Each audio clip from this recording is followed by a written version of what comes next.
When Mahindra makes a new SUV, people stand up and take notice because, well, a lot of people book it, a lot of people buy those. This is something that people are going to buy because, ladies and gentlemen, it's been a long time coming, but this is Mahindra's first ever electric SUV. It's called the XUV400. You've got this sort of coppery Twin Peaks logo to differentiate it from the normal internal combustion engine. So let's take a bit of a closer deep dive into what the XUV400 is all about.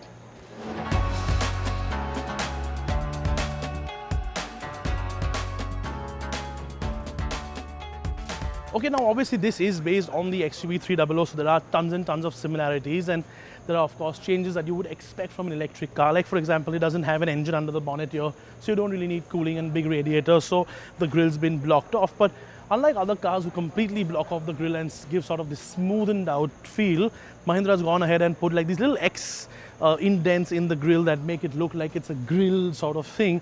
And then of course you've got these little copper bits and pieces that break up the design in general and make it look a lot nicer. Now this car is also slightly longer than the XUV300 because the sub 4 meter rule doesn't really come into play for electric cars because the GST rate for electric cars is a completely different bracket.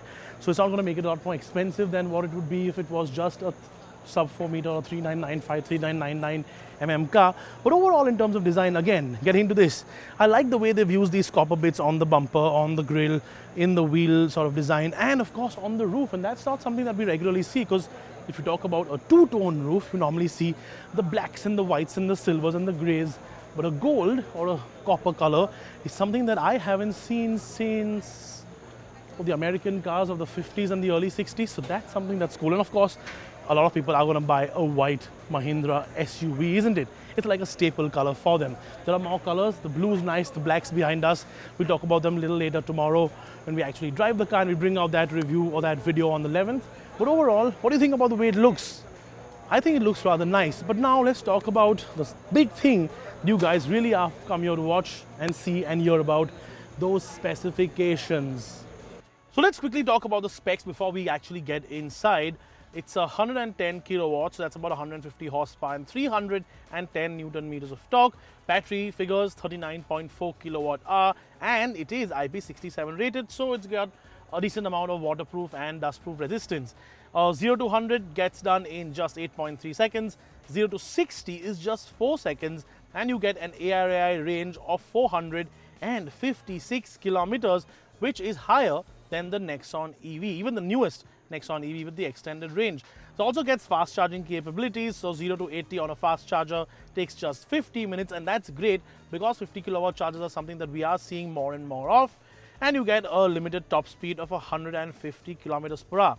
Overall, these figures are quite impressive, but let's talk about the inside because that's something that really needed a change on the XUV300.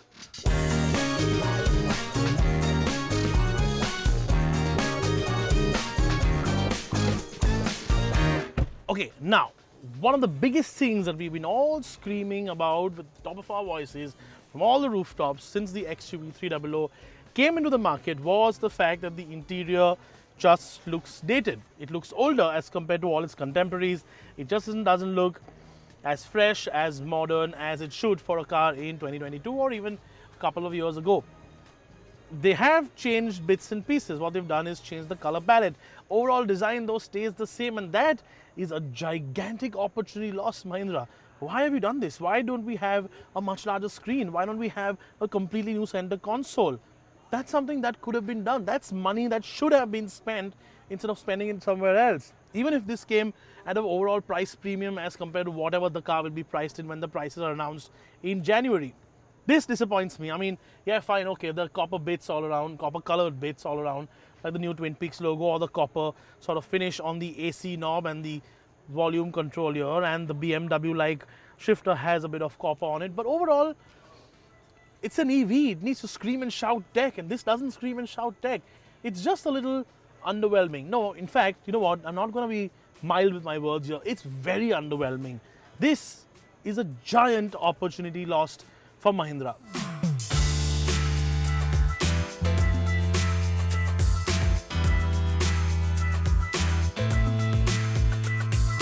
Now, of course, this is just a first look of the XUV400.